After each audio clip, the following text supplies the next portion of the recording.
Bersama dengan kita di ruangan ini, Direktur Jenderal Bina Administrasi Kewilayahan Kementerian Dalam Negeri Republik Indonesia, Dr. Safrizal ZAMSI. Terima kasih Bapak telah berkenan untuk hadir pada kesempatan kali ini, dan selanjutnya kami mengundang dengan hormat kepada Bapak untuk dapat memberikan kata sambutan kepada kita semua. Kami persilakan. Bismillahirrahmanirrahim. Assalamualaikum warahmatullahi wabarakatuh. Selamat siang, salam sejahtera untuk kita semuanya. Saya datang terlambat, judul lagunya.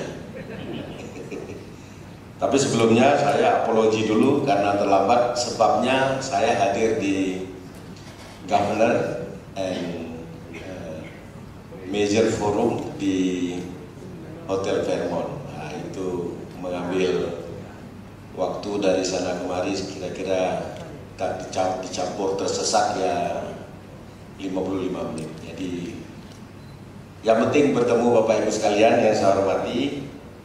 Saya sebutkan satu persatu, mudah-mudahan masih ada Dirjen Dikti, Dirjen Pengendalian Perubahan Iklim, Kepala Sekretariat Nasional SDGs, Deputi Kemaritiman dan Sumber Daya Alam Bappenas, Ketua UI Green Metric, semangat terus ya dia.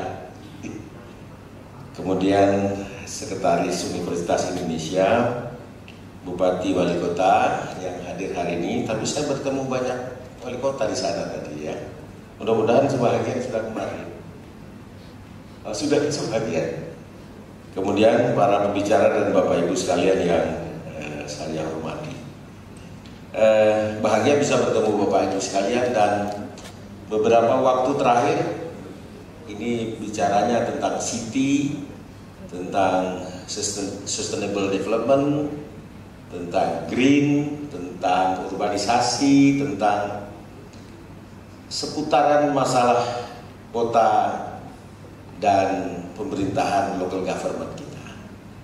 Beberapa hari terakhir, jadi saya ikut ASEAN Forum dalam 2 minggu terakhir itu berkali-kali. Saya sendiri adalah giliran Ketua ASEAN Smart City Network, salah satu unit organisasi di bawah ASEAN yang bergerak di bidang pemajuan Smart City di ASEAN. Indonesia sendiri dari 3 tahun yang lalu mempromosikan DKI Jakarta yang represent sebagai greater local government atau metropolitan, kemudian Makassar, kota Makassar sebagai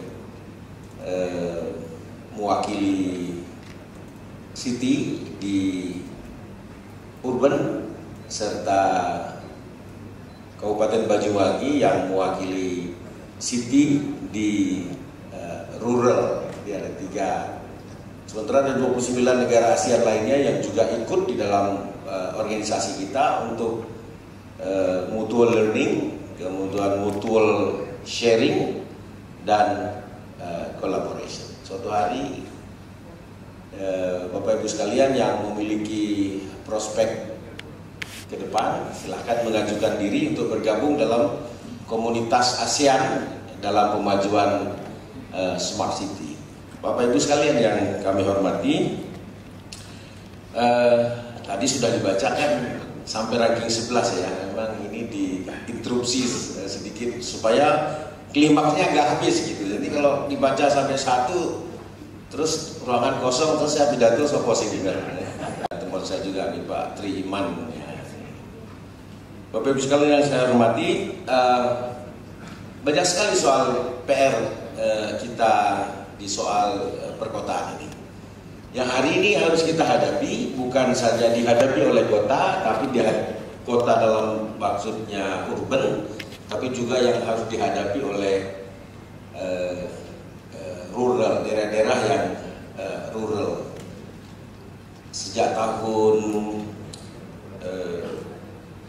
70-an gitu, sejak tahun 2012 pertama kalinya penduduk kota lebih banyak daripada di pedesaan.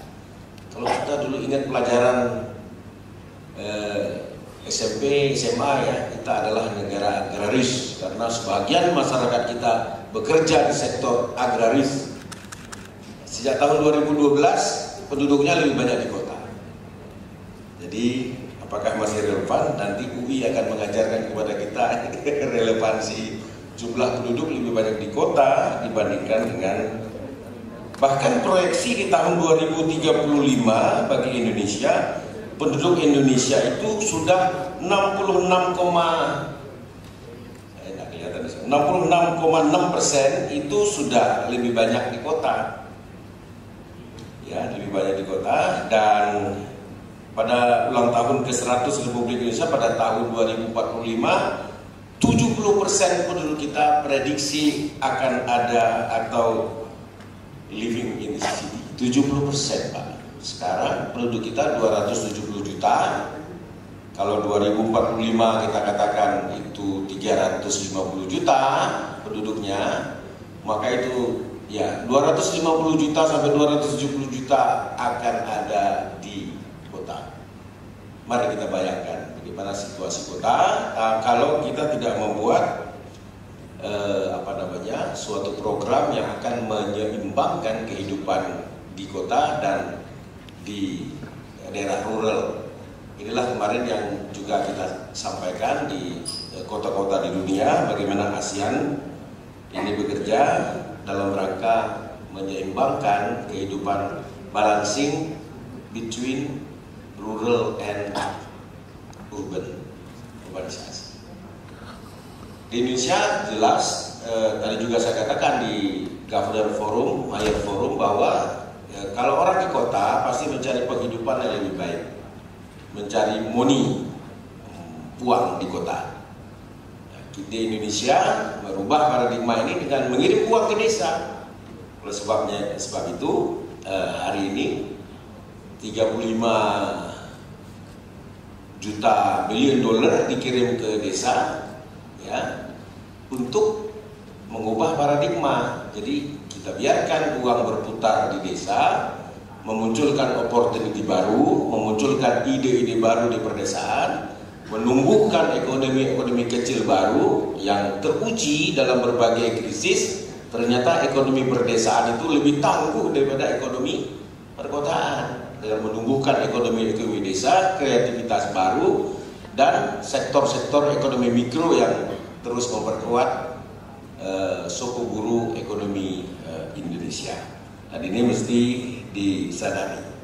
Dan tentu saja karena urbanisasi terus terjadi, tentu ada soal di kota. Ada soal di kota, tidak mungkin tidak ada soal. Soalnya akibat daripada aglomerasi penduduk dan industri, mungkin secara industrial lebih memudahkan. Lapangan pekerjaan, mudah mencari kerja karena pekerja-pekerja sangat mudah datang ke perkotaan. Dengan lapangan pekerjaan yang terbuka, dengan gaji yang cukup murah, maka industri akan tumbuh. Juga terjadi pertukaran ide-ide baru, pengetahuan baru di perkotaan, serta akses pasar yang kemudian juga menciptakan kesempatan yang lebih luas bagi masyarakat. Tapi ada paradoknya. Paradoknya adalah di kota menumbuhkan soal rebutan resources, soal traffic, soal waste management, soal keadilan, pemerataan, soal-soal yang diuji oleh UI Green Metric ini sehari-hari berdasarkan indikator-indikatornya. Di Indonesia bahkan persebaran penduduk hari ini terkonsentrasi lebih banyak di Pulau Jawa. Urbanisasi ya sekitar geografisnya, luasnya sekitar 7% saja Pulau Jawa ini dibandingkan the whole Indonesia, tapi dihuni oleh 151 juta penduduk atau 56,10% dari penduduk Indonesia. Ya, selain itu struktur ekonomi secara spasial didominasi oleh kelompok di Pulau Jawa, kontribusinya terhadap PDB 58%. Artinya apa? Urbanisasi tidak melahirkan industri-industri baru sebahagian di luar Pulau Jawa. Ini paradok kita dan ini adalah tantangan. Kemacetan, pertumbuhan perkotaan yang melewati batas-batas administratif hingga pinggiran yang menyebabkan bertumbuhnya area-area kumuh, penurunan kualitas kehidupan, air yang tidak sehat, air yang tidak bersih, kemacetan, kemudian juga konstruksi yang tak pernah berhenti yang menimbulkan lingkungan atau udara yang tidak bersih, tumpang tindih kabel, bongkar irigasi, pasang tiang, everything. Ini adalah konsekuensi kemajuan, tapi seakan-akan tak pernah berhenti yang mengganggu kehidupan kenyamanan masyarakat. Belum lagi udara yang kotor, suara yang bising, makin lama makin sulit sekali menjadi bising, suara yang tenang sehingga menimbulkan kenyamanan bagi masyarakat. Sehingga kalau ada perlombaan nanti mana daerah di Indonesia yang paling nyaman untuk ditinggali, ternyata di daerah-daerah remote yang jumlah kendaraannya lebih sedikit dibandingkan dengan suara-suara kendaraan yang ada di perkotaan. Bapak Ibu sekalian yang kami hormati, perkotaan di Indonesia juga masih mengalami banyak kekurangan infrastruktur. Ya, Pak Presiden Jokowi kebut soal infrastruktur, ya, tapi itu pun tak cukup. Ketertinggalan infrastruktur ini, terutama infrastruktur yang diminta wajib disediakan oleh pemerintah kabupaten dan kota karena merupakan sektor urusan wajib layanan publik. Ini sektornya antaranya adalah air bersih, sanitasi, perumahan yang aman, terjangkau, yang menjadi hak bagi warga tanpa terkecuali, termasuk kelompok rentan, ya, kelompok berpenghasilan rendah, kemudian juga penyandang disabilitas. Di indikator penyandang disabilitas ada di UI Grand Matrix. Ada tahu? Nah, sekarang mari kita periksa, kita lihat ke kabupaten-kota dan kota-kota di Indonesia berapa persen yang menyediakan fasilitas bagi penyandang disabilitas. Syukur yang ada hari ini rating sampai dengan 58 berarti the best of the best from Indonesia. Tapi ini setahun Pak ya. Selamat untuk setahun. Kita tunggu Anda tahun depan. Kalau Anda sama seperti tahun ini, Anda adalah kelompok orang-orang yang merugi. Kalau Anda lebih baik daripada hari ini, adalah kelompok orang yang beruntung. Hadisnya Pak, imamnya. Nah, dulu waktu saya masih mahasiswa, saya ketua senat, beliau ketua seksi agama soalnya, jadi apa? Mesti cek beliau. Baik Bapak Ibu sekalian yang saya hormati, ada juga contoh-contoh sebenarnya yang bisa kita gunakan bagaimana meng-create. Hari ini kita punya 29 kota di ASEAN, dan saya tawarkan Bapak Ibu sekalian, kalau Bapak Ibu ingin bersister city dengan 29 negara kota-kota yang ada di ASEAN, saya siap sambung menyambungkan. Ya, biaya ditanggung penumpang. Biaya ditanggung penumpang. Kalau rapat di ibu kota negara atau rapat di bagian Indonesia kita masih sanggup menanggungnya, tapi untuk membawa untuk penjajakan segala macam ditanggung oleh penumpang sendiri. Oleh karenanya banyak sekali contoh dari 29 bagaimana mengatur mengenai urban strategi, rural strategi, pembangunan berkelanjutan, belajar dari contoh-contoh best practice. Termasuk sebenarnya di dalam sambutan saya ini ada memberi contoh beberapa model yang bisa kita juga ikuti, misalnya revitalisasi wilayah Metropolitan Line Road, kemudian di Jan Bagus Rapid System, kemudian ada juga di Jakarta yang berhasil mengintegrasikan transformasi perencanaan wilayah di Tiongkok, dan beberapa contoh-contoh yang lain yang kita bisa belajar dengan cepat untuk mendesain kota kita agar segera menjadi atau sejajar. Hari ini kita pede sekali Pak. Indonesia di ASEAN pede sekali. Kita salah satu the best economic growth, pertumbuhan ekonomi 5,3 tertinggi, bahkan mengalahkan China tinggi, dan juga inflasi kita juga cukup rendah. Kemarin kita bagi-bagi 300 miliar ya untuk pemenang dalam lomba menjaga inflasi. Dan kita pede bahwa ASEAN betul-betul menjadi the center of excellence atau economic growth masa depan. Karena kita termasuk daerah kawasan region yang most stable, paling stabil. Tidak ada konflik-konflik fisik berarti, walaupun ada konflik batin. Konflik batin kan susah diukur ya. Oleh karenanya ini modal bagi kita untuk terus tumbuh. Bapak Ibu sekalian yang kami hormati, sejalan dengan UI Green Metric, pemerintah dalam hal ini Kementerian Dalam Negeri, lebih kecil lagi Direktur Jenderal Bina Adwil, itu telah mengeluarkan PP nomor 59 tahun 2022. Ya, di dalamnya tentang perkotaan. Ini lama sekali nyusunnya ini dan menghabiskan energi dan air mata. Bukan mata air ya, air mata. Menghabiskan air mata karena lama sekali. Menyusun ini bertahun-tahun karena sulitnya menyatukan pendapat sehingga melahirkan perkotaan. Akhirnya lahir di tahun 2022 setelah 5 tahun, 6 tahun kita coba menyusunnya. Akhirnya disahkan oleh Bapak Presiden. Di mana di dalam PP itu bahwa penyediaan PP ini ya sebagai guide bagi kita di dalam perkotaan tidak dapat dimaknai hanya dalam penyediaan fasilitas saja. Jadi pembangunan kota bukan hanya membangun fisikal semata-mata, tapi juga bagaimana mengoperasikan dan memelihara layanan perkotaan.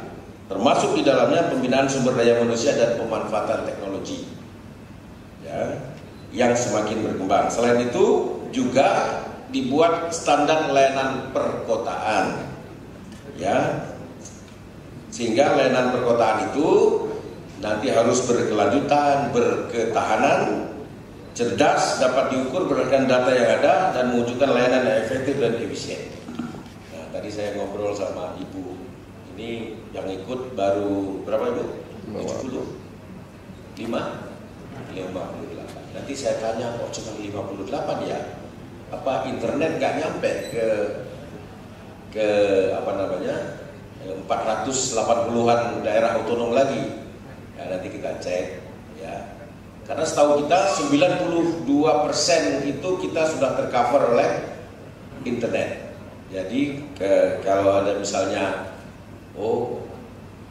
urusan internet ya di luar yang 8% itu mungkin mesti ada something yang lain yang membuat kepesertaan menjadi meningkat. Nanti Kemendagri siap membantu untuk tahun depan kepesertaannya bukan hanya 58, minimal 2 kali atau 3 kali lipat. Ya. Bangga jadi ranking 1 dari 58, lebih bangga lagi ranking 1 dari 419 atau bahkan ranking 1 dari 548 daerah otonom saat ini. Ya, jadi pertama kita bersyukur hari ini 58 adalah the best of Indonesia. Ya, dan inilah kabupaten-kabupaten kota yang patut kita pertandingkan secara internasional.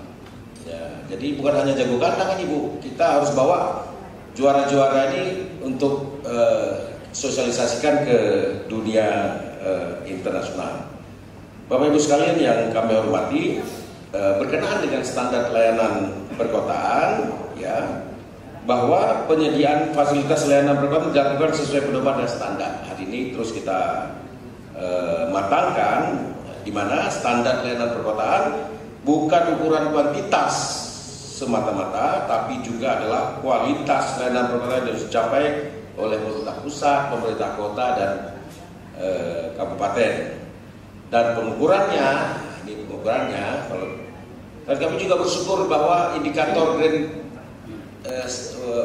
UI Grand City Metric ini sudah sangat dekat sekali dengan standar layanan perkotaan. Ini terima kasih nih bagi Green UI Metric ini yang sudah mendekatkan penilaian Green City Metric dengan standar layanan perkotaan. Paling tidak kita sudah mengetahui dan mengerti mengukurkan, karena berikutnya kita juga akan mengukur sekaligus nanti sejalan dengan UI Green City Metric untuk juga mengukurnya. Pengukurannya baik melalui metode berbasis data maupun berbasis persepsi masyarakat. Berbasis data, kita bisa ambil data dari laporan penyelenggaraan pemerintahan daerah. Kita ambil nilai-nilai dalam layanan berkelanjutannya, kemudian kita jadikan ukuran. Kemudian juga menggunakan pola persepsi masyarakat, ya, uji persepsi, sehingga nantinya akan makin lengkaplah penilaian bagi kota-kota. Indeks persepsi akan juga mengukur standar kemanfaatan, keterjangkauan, standar layanan perkotaan yang akan mengacu kepada standar nasional Indonesia. Selaras tersebut, kami mengapresiasi kinerja daripada UI Green Metric yang telah melakukan penilaian berdasarkan indikator yang juga dapat dilakukan bagi kabupaten kota di Indonesia melalui UI Green City Metric. Apresiasi, dan saya kira kalau saya cek di internet ini sudah mulai trending nih. Ya, kalau kita cek soal Green City, keluar UI Green City Metric. Mudah-mudahan bisa diadopsi oleh sekurangnya ASEAN. Kalau kita bisa kembangkan lagi, ya Asia, bahkan menjadi standar internasional. Why not? Ya, kita kan negara besar nih. Ya, jadi kita nggak akan kembangkan hanya itu, tapi kalau sudah berkembang terus kita bisa go internasional, go abroad. Jadi kami patut mengucapkan selamat kepada UI. Sempet ya UI ya gitu ya. Peringkat-peringkat terbaik. Jadi walaupun Anda peringkat terakhir 58, tetap bangga. Karena Anda di atas kabupaten lain yang bahkan data pun tak punya. Jadi yang menang hari 54 ini adalah yang memiliki kinerja, juga yang aware soal data. Karena saya tahu datanya Green UI Metric ini very detail. Jadi kalau nggak ada orang yang serius mengurusinya, sudah pasti putus asa duluan. Nek orang ditakon bupati ya wis lah ditinggal. Pasti gitu ya. Jadi yang hadir ini samping selamat kepada para bupati wali kota, juga Pak Wali Kota, selamat kepada staf-staf Bapak juga yang loyal setia membantu mengisikan ini. Gak mungkin ini kinerja Pak Wali Kota sendiri ya Pak ya. Pasti ada anak buah hebat di belakang Bapak yang mau satu concern, satu semangat dengan Bupati Wali Kota untuk memajukan daerah yang dipimpin oleh Bupati dan Wali Kota. Mudah-mudahan dengan anugerah ini menambah nilai kepada kepala daerah yang menang, karena ternyata yang dicari oleh kepala daerah itu bukan ujungnya, bukan materi, bukan bukan sesuatu, tetapi yang dicari ujungnya adalah TRUST. Apa itu? Trust. Kepala daerah butuh trust. Prestasi ini meningkatkan trust kepala daerah. Dengan trust you can do everything, you can enforce everything. Kalau nggak ada trust, niat baik saja tak cukup. Kalau nggak ada trust dari publik, dari masyarakat, konsep baik yang Anda kemukakan, ide bagus yang Anda keluarkan, tak akan jalan, tak dipercaya.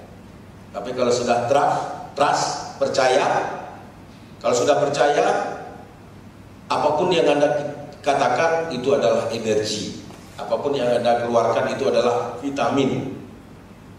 Kalau sudah trust, oleh karenanya ujungnya adalah trust. Oleh karenanya kepala daerah yang berprestasi ini adalah orang-orang yang saya yakin dan percaya memiliki tingkat kepercayaan tinggi dalam masyarakat.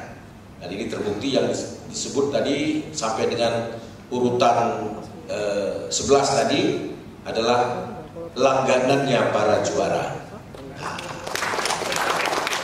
Apapun yang kita bikin lomba, juaranya kelompok 58 inilah.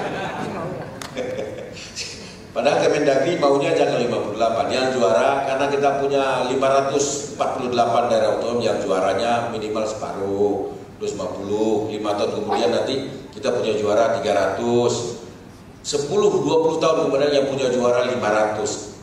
One day, all the region is the champion. Semuanya adalah juara. Baru kita Indonesia akan terbang tinggi, karena tidak ada negara kuat kalau daerahnya lemah. Negara kuat karena daerah kuat, daerah kuat karena negara kuat. Mari kita bersinergi dengan para akademisi, dengan pemerintah pusat, dengan multi layer local government. Mudah-mudahan apa yang kita cita-citakan bisa kita capai. Terima kasih banyak. Mohon maaf kalau lebih panjang daripada yang lain, sesuai dengan jumlah menit yang saya gunakan untuk berangkat dari kantor. Supaya impas, ya. Terima kasih banyak. Terima kasih. Mohon maaf atas segala kekurangan. Assalamualaikum warahmatullahi wabarakatuh. Terima kasih mohon untuk tetap berada di atas panggung. Bapak mohon izin untuk tetap. Baik, hadirin kita berikan tepuk tangan untuk Bapak Safrizal. Dan selanjutnya kami turut mengundang untuk melangsungkan sesi foto bersama kepada Ibu Vivi, Bapak Amran, Bapak Junaidi dan juga Bapak Gunawan untuk dapat naik ke atas panggung. Kita akan melangsungkan sesi foto bersama. 1. Boleh diacungkan jempolnya Bapak Ibu, dan 3, 2, 1. Baik, dan selanjutnya kita mengundang seluruh audiens untuk dapat berfoto bersama di tempat duduknya masing-masing. Mohon izin, kita akan mengabadikan acara yang sangat luar biasa ini supaya teringat menjadi motivasi bagi kita semua.